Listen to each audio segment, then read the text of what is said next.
Bonjour, je suis Thierry Bosquet. On m'a fait l'honneur de me demander pour venir parler de mon métier, ce qui m'amuse au fond. J'espère satisfaire les gens, l'auditoire en tout cas.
Voilà, et là on est emporté dans ce Gisèle, évidemment. C'était au théâtre, c'était à Toulouse. Hein. Ça, vous avez monté Gisèle aussi. Bonsoir Thierry Bosquet. Oui, il y a très longtemps. À l'Opéra de Paris. Oui. Moi j'avais tout d'abord une petite question, peut-être qui va vous paraître naïve, mais vous faites de l'éphémère en fait. Bah oui, un absolument. décor de théâtre, d'opéra, c'est ça.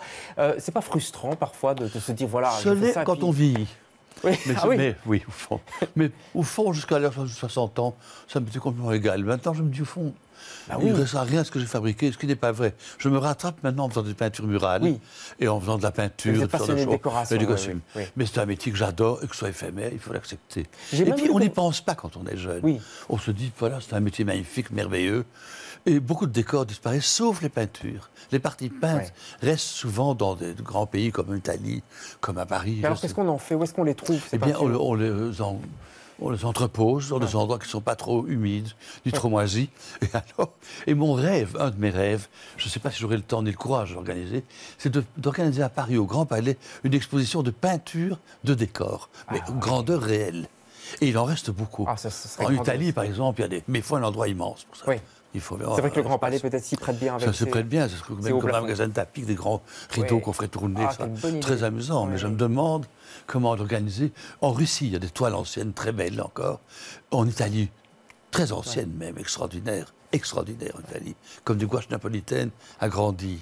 Et c'est très très beau. Vous êtes un passionné, ça s'entend dans votre façon de parler. Vous êtes encore passionné aujourd'hui, et pourtant ça a commencé il y a tellement longtemps, du côté du Théâtre de la Monnaie, où votre grand-père était directeur. Était du Théâtre de la Monnaie. Et donc, le petit Thierry, si je puis me permettre, je traversais la Seine. Vous gambadiez dans... C'est là que c'est né, ça? C'est né là, absolument. Juste après la guerre, mon grand-père a gardé la direction du théâtre, encore pendant 5-6 ans, jusqu'à sa mort. Et le grand plaisir était d'aller le dimanche après-midi voir des opéras et des ballets. Et alors, le plus grand plaisir était de traverser la Seine, évidemment. Ah oui, là, vous aviez le souffle. Et alors, c'était tout à fait mystérieux, parce que le théâtre a moins de poésie maintenant qu'avant. La Seine était en bois. Il y avait un parfum très particulier sur le plateau. Oui. Les décors étaient peints. Et tout ça me subjuguait complètement. J'étais enchanté. Voir le maquillage, les costumes de près, les chanteurs qui nous connaissaient quand on passait, nous faisaient des blagues en disant « Ouh !» Quand on faisait des bons, c'était un bonheur. On vous a appris à jouer au piano parce que vous êtes dans une famille d'artistes. Oui, on nous a donné son piano dès l'âge de 6 ans. Sans fruit, j'ai jamais bien joué. Mais votre truc, c'était le dessin. Oui. Directement. Par contre, on nous a dit ça tout de suite.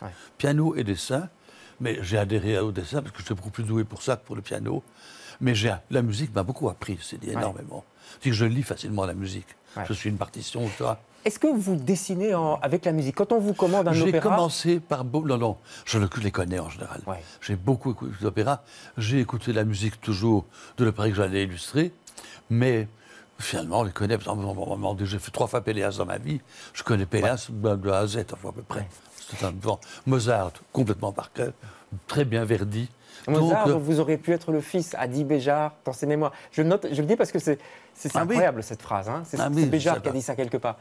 Il a dit Thierry Bosquet aurait pu être le fils naturel de Mozart. J'aurais bien aimé. Mais bon, je ne savais pas qu'il avait écrit ça. Je ne me souviens pas en tout cas. Mais moi, ce que je voulais savoir, c'est votre sentiment aujourd'hui quand on va à l'opéra, au théâtre, mais plus à l'opéra encore. Il y a de plus en plus de nouvelles technologies avec des metteurs en scène qui ont des idées assez dingues parfois. Est-ce que vous vous y retrouvez encore? Il y a des relectures. Je m'y retrouve. Franchement. Franchement, des tas de fois, je ne m'y retrouve pas. Ouais. Mais ça ne me dérange pas. Je ne vais pas à l'opéra pour m'y retrouver, j'y vais pour être étonné, enchanté. Le fond de l'histoire est là. Donc, je n'ai pas du tout envie qu'on... Je ne pourrai plus jamais voir, je crois, avec le même émerveillement, Faust, comme je l'ai vu quand j'avais 7 ans. Bah vous avez vu Ce serait impossible. Bien Ce serait très poétique, je dis. Ce serait comme si on visitait un ancêtre ou un revenant. Ouais. Mais par contre, Dans les catacombes. très comme ça, du souvent, théâtre. c'est pas, ça manque de poésie. Je trouve les choses sont. Ouais. C'est-à-dire qu'une des choses merveilleuses de l'opéra, c'est le mystère. Et beaucoup de ces versions actuelles, ces relectures, comme on dit, suppriment le mystère. Elles mettent tout au niveau de notre réalité, qui est déjà une chose tellement embêtante que la réalité, que la fuir est une merveille. Ouais. La vidéo, par exemple, il y a de plus en plus de vidéos. Est-ce que ça ne peut pas remplacer un décor, une bonne vidéo? Je vous provoque un peu là. Ça le fait, Ouais. ça le remplace, mais je trouve que ça ne le remplace pas. Non. Il y a un décor, une poésie particulière. C'est très rare de voir une vidéo qui soit poétique et qui s'intègre au costume, au dispositif scénique et à la musique. C'est comme un langage, c'est comme autre chose, c'est comme une autre espèce. Vous avez raison. Pour moi, mais n'oubliez pas que mais c'est votre mon avis. âge qui dit ça aussi. Et votre expérience. C'est quoi la poésie dans un décor? Vous dites poésie, mais c'est quoi Mais un poésie, décor c'est pas poétique? seulement dans le décor, c'est dans tout. Un opéra forme un ensemble, et la poésie vient de cette conjecture mystérieuse qui fait que tout à coup on est émerveillé. Ouais. Et de temps en temps, ça a lieu. Encore maintenant, il ne faut pas dire que ça n'a pas lieu du tout. Par exemple, le niveau musical est extraordinairement augmenté. On entend des choses beaucoup plus belles qu'avant. Les chanteurs chantent mieux, ils sont beaucoup plus beaux, ils jouent mieux. On leur demande des choses très difficiles qu'ils réussissent. Donc, je ne dénigre pas du tout les visions actuelles. Mais je trouve que très souvent, on est trop dans la réalité. Alors, vous travaillez aussi beaucoup pour le théâtre, notamment en Beaucoup. galerie. Vous avez même travaillé à Villers-la-Ville. Souvent, J'en parle parce qu'on Villers-la-Ville. est en été. Donc, vous avez fait Amadeus, Très je crois, souvent. entre autres. J'ai fait Amadeus la dernière fois, oui. Voilà. Avec des projections, justement, qu'on m'avait là, demandé. Eh bien, Vous n'êtes pas satisfait, non? à cause des projections, parce que la matière n'est pas théâtrale. Mais alors, il y a des contraintes quand même, parce que L'argent. Oui, l'argent, ça c'est pour tout le monde. Mais par exemple, au théâtre, on vous demande de faire un décor, mais il faut que la porte s'ouvre comme ça, parce que l'acteur doit aller comme ça, il faut que Vous voyez ce que je veux dire? Oui, mais Est-ce ça que fait partie du métier, c'est pas difficile. Comment vous avez, dans votre carrière, comment vous avez contourné toutes ces contraintes de metteur en scène? Mais d'abord parce que souvent on invente un dispositif où les portes et les fenêtres ne fonctionnent plus. Et ça devient autre chose. Mais on en donne l'illusion et l'idée. C'est le royaume de l'illusion. C'est une manière de contourner. Et de donner, dès qu'on essaie de faire une espèce d'univers de rêve, on évite les contraintes matérielles, disons, du décor. Et de moins en moins, on en voit.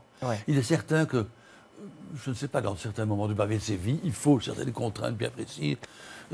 Bon, mais par exemple, dans Fidelio, il n'est pas le serveur à la prison, ça peut être tout à fait transposé merveilleusement, par exemple. Mais vous aimez effectivement l'illusion, le monde de l'illusion, vous aimez le baroque très fort. J'adore le baroque, très fort. Vous aimez très Venise, fort. Ça revient souvent quand vous en parlez, la ville de Venise, les châteaux. Oui. Venise, c'est un incontournable. Oui. Je connais mieux Venise que Bruxelles. Mais c'est un théâtre, Venise, c'est un grand théâtre. C'est une merveille. Je viens d'y aller il y a 15 jours, et le grand canal, malgré la foule, les hurlements touristiques, etc., ça reste le plus beau spectacle de la Terre. Ça vous vient d'où, cette passion pour le baroque, justement? Eh bien, je n'en ai aucune idée. Je crois que ça vient de la salle du Théâtre de la Monnaie, qui, petit, m'émerveillait avec toutes ces dorures, ce rouge et or, etc. Et c'est une extrapolation de ma première vision de la salle de la Monnaie. Je crois bien que c'est ça. Et de lustre, du plafond. C'est presque etc. freudien, si je puis me permettre, parce que ça, on revient dans l'enfance, c'est les impressions, les sensations que vous aviez quand vous étiez petit. C'est primordial. Les sensations de l'enfance sont absolument essentielles. Et je crois d'ailleurs que quand on perd le sens de l'enfance et ses émerveillements, on vieillit très fort. Vous êtes un grand enfant? Impossible à dire. C'est les gens qui vous entourent qui doivent le dire, peut-être. Oui, j'aimerais mieux qu'on me le dise, mais soi-même. Est-ce que vous auriez pu faire un autre métier, Thierry Bosquet? J'aurais adoré être conservateur à Versailles. Ah oui. Voilà. Autre lieu. Et autre passion que j'ai eu toute ma vie. Et j'ai beaucoup hésité, seulement étant belge, c'était très compliqué. Il fallait faire des études françaises. Mais j'aurais adoré. Alors, vous êtes belge, mais vous êtes surtout très modeste, parce que vous ne l'avez pas dit, mais vous êtes appelé sur les scènes du monde entier. Comment on construit une réputation de décorateur? Comment ça se passe au fur et à mesure de la vie? Par des metteurs en scène, en général. Par certains directeurs, mais surtout par les metteurs en scène, qui ont fait une chose qu'ils ont appréciée ici en Belgique. Apparemment, à Munich, j'ai fait Bon, j'en fais plusieurs choses. Ouais. À l'Opéra de Munich, je crois avoir fait de Monteverdi aussi dans le théâtre Cuvillier. Mais ça venait du directeur, metteur en scène de l'Opéra de Munich, C'est une sorte de avec qui bouche-oreille. j'ai travaillé ici. Ah oui. Il est venu faire la femme sans ombre, dont j'ai fait les décors. Et alors il a dit, au fond, il est magnifique pour faire ceci, là et là et là. Et c'est comme ça que ça se fait. Ouais. Par contre, à Genève, j'ai rencontré un assistant à la mise en scène, puis devenu metteur en scène lui-même, qui est devenu directeur à San Francisco, au Canada, à New York. Et grâce à lui, j'ai été appelé là-bas. Ouais. Donc, c'est pas les metteurs en scène en général. C'est un petit monde, entre guillemets. Hein. Oui, c'est un des petit gens qui monde. se connaissent. Ah, ouais, quand vous essayez du costume, on voit ça. Ouais. Oh, on dit, ah, mais c'est le chanteur. Qui êtes-vous? Je vous connais, vous. Mais... Ah oui, Genève ou San Francisco. C'est ça, Ah non, oui. non, c'est l'Opéra de Paris. En fait. C'est comme ça. D'accord. Ouais. Donc, c'est un petit monde, c'est un grand monde par la splendeur Bien sûr. des chanteurs. Mais franchement, on se connaît tous. Ouais. Quand on Et la travaille monnaie, beaucoup. il faut le dire et le répéter peut-être aux Bruxellois qui nous écoutent, la monnaie a sa place hein, dans ce monde. Ah oui, tout à fait. C'est un théâtre. Elle est reconnue mondialement, encore maintenant, aujourd'hui. Plus que jamais aujourd'hui. Parce qu'ils sont très contemporains dans dans la vision des choses. Oui. Et c'est un théâtre essentiellement obéi, écouté, vu de partout. Eh bien, merci beaucoup. Le temps passe vite avec vous. Ah, mais avec les gens passionnés, le temps passe toujours très vite. Merci beaucoup Thierry Bosquet, c'était un honneur de vous recevoir, vraiment. Très bien. On se retrouve demain avec d'autres invités pour d'autres métiers autour de l'art. Bonsoir.